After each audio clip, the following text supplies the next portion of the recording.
Graduates, parents, guardians, friends, lecturers, admin staff, and all other distinguished guests, good evening.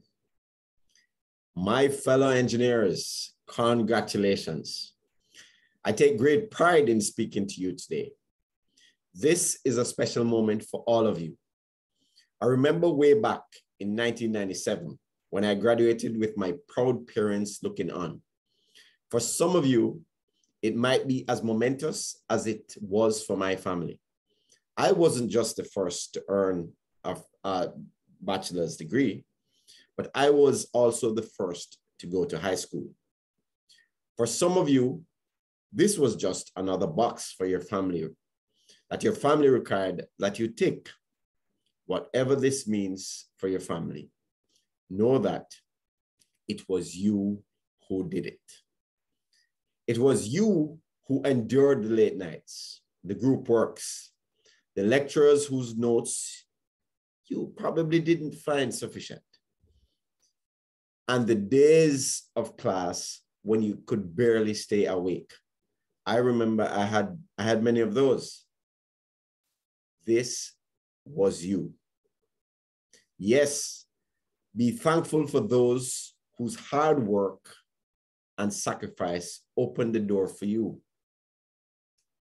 Those who paid your school fees, those who bought your books, those who carried you to school, those who made sure you were well fed, and those who encouraged you along the way. My grandfather would say, you can carry a donkey to a pond, but you cannot force a donkey to drink. So thank those who led you, but pause for a moment and beat your own chest and feel good, feel proud about your achievement. So what next for you? And what advice do I give to you? Firstly, I hate to be the bearer of bad news. But after 4 years of learning, you will learn very soon that learning has just begun for you. 25 years on, I am still learning engineering. It was at the ripe age of 87 when the Italian artist Michelangelo wrote these words, I am still learning. I want you to go forth with this inquisitive mind as engineers and never be afraid to say, I am still learning. But this is not the only message I want to leave you with today. You have all learned engineering, but you will not all work as engineers. In time, you will learn that above all other professions, engineering taught you one special skill. That's problem solving. Some of you will bring this skill to finance, investments, banking, and even agriculture. I really hope so, because most of our brightest in these industries are engineers. The world needs more engineers. Believe it or not, we don't have enough because we are trained to solve problems. And whether we are being proactive or reactive, life is about solving problems. And so, whatever path you choose, you will choose different paths. I want to leave you with another important point to remember. And forgive me for being a little bit morbid, but that point is you're gonna die. One day, you're gonna die. The adage goes, you cannot escape death and taxes. But we have seen that even US presidents escape taxes. But in time, there is no escaping the real inevitability. So what do? This is what we must do. We must live our lives. Why? Because life is no dress rehearsal. So how do we do that? So here are some rules. I'm going to tell you 5 rules. These are my rules. So rule number 1, the Romans said it, and the Greeks had it inscribed at the entrance to the Temple of Apollo. Nosce te ipsium. Know thyself. Let me say it again. Know thyself. So many of us still do not understand ourselves. Happiness must start with this fundamental understanding. We still do not know what truly makes us happy. Do we stop to take note of what are the most important things in our lives? Why do we like things done a certain way? And why do we get mad at the things that others people don't get mad at? Do we find ourselves unhappy in a relationship despite our partner's valiant attempts to make us happy? Who am I, and how can I self-improve if I must?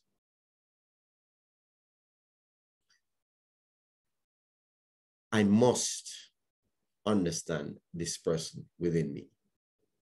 As in engineering, imagine yourself a piece of land primed for development. You may want to build the tallest building in the Caribbean. Can you start planning to build until you understand your soil conditions? No, you can't. How will you know if your skyscraper will need to be founded on piles? Or is it even suitable for this high rise? Maybe you are better suited as a public park so that more people will enjoy you. In your world, when social media is so much a part of your lives, how easy it is to lose yourself.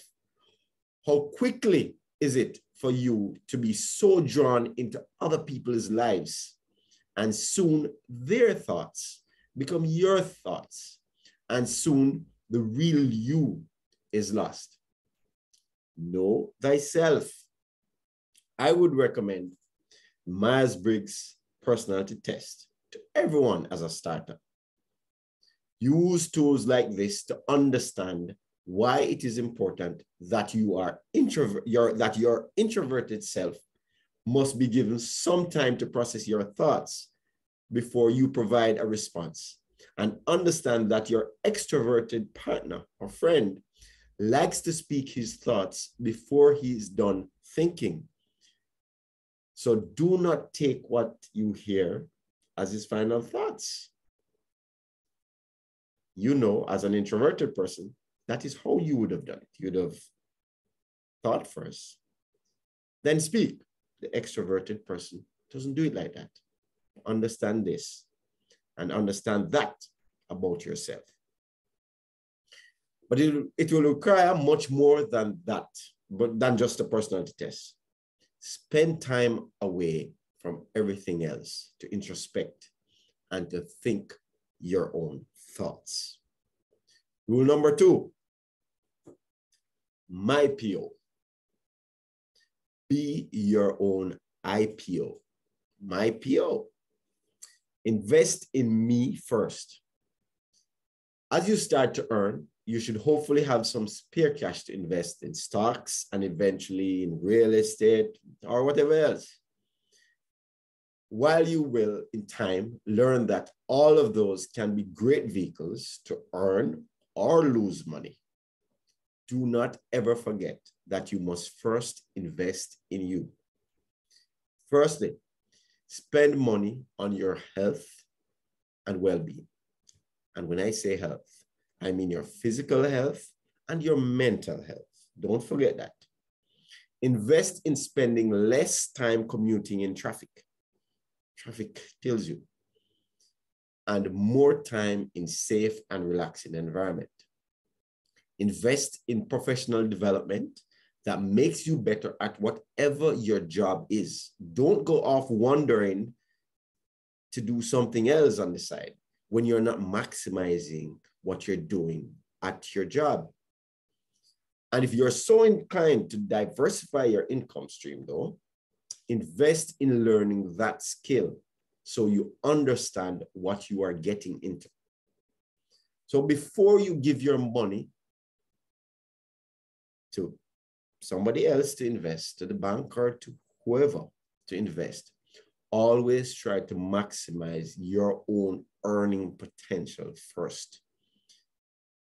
And to do this, your state of being must be operating at optimum capacity. Rule number 3, invest in experiences. They say to travel is to live. And from my experience, that is so very true. I've been fortunate to have been to places all over the globe, and those have been priceless cultural experiences.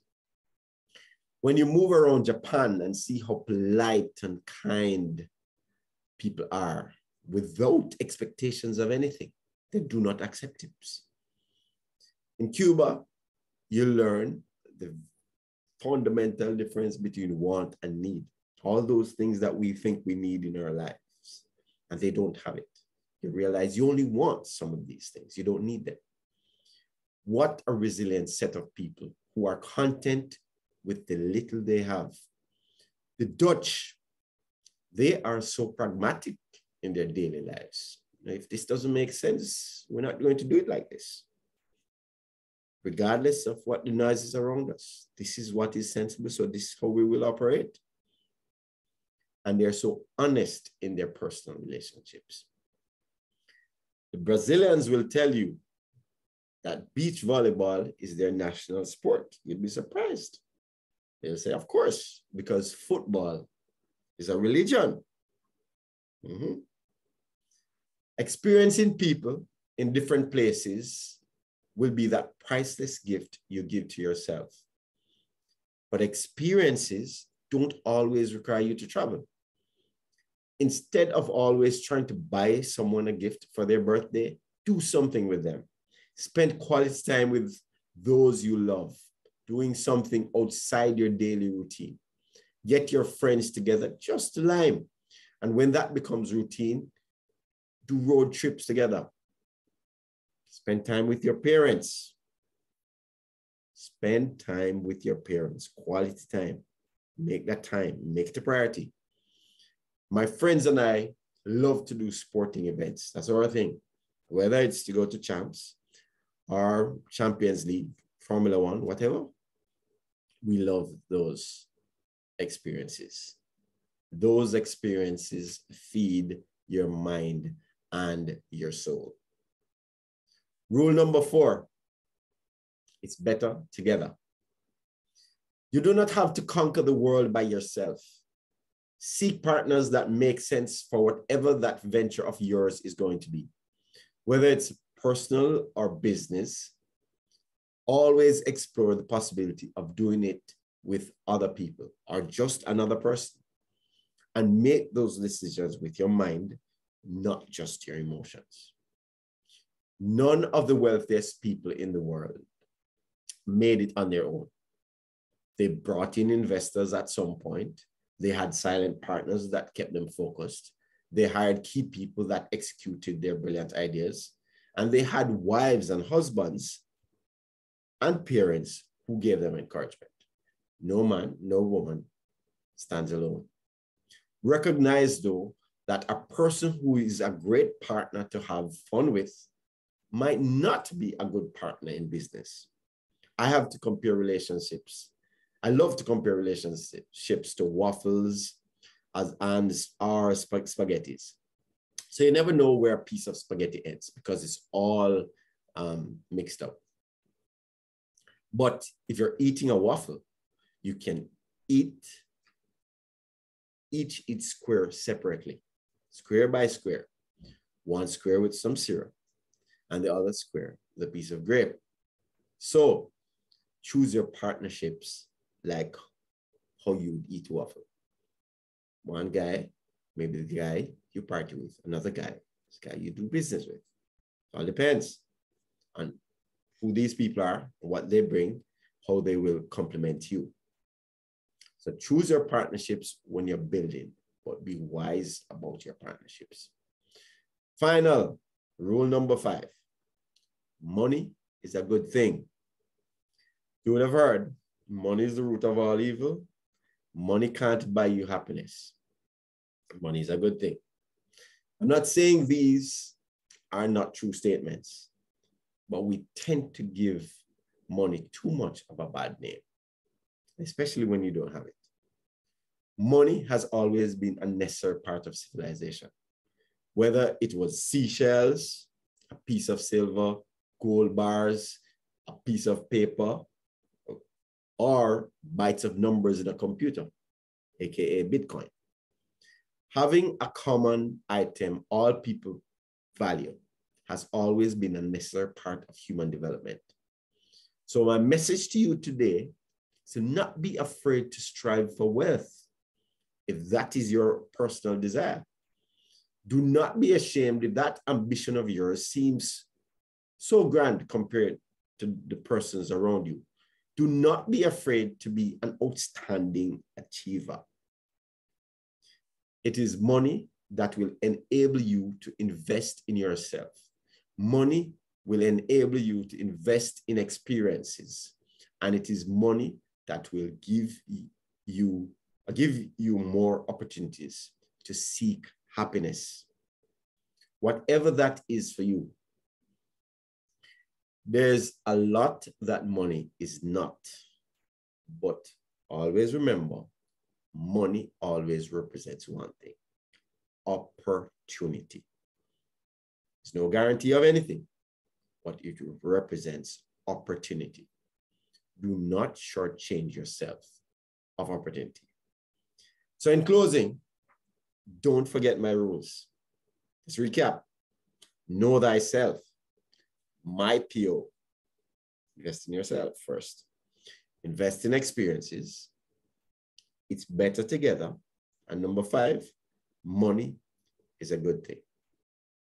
So my fellow engineers, go forth and live your life, because life is not a dress rehearsal. Thank you so very much for having me. Good evening.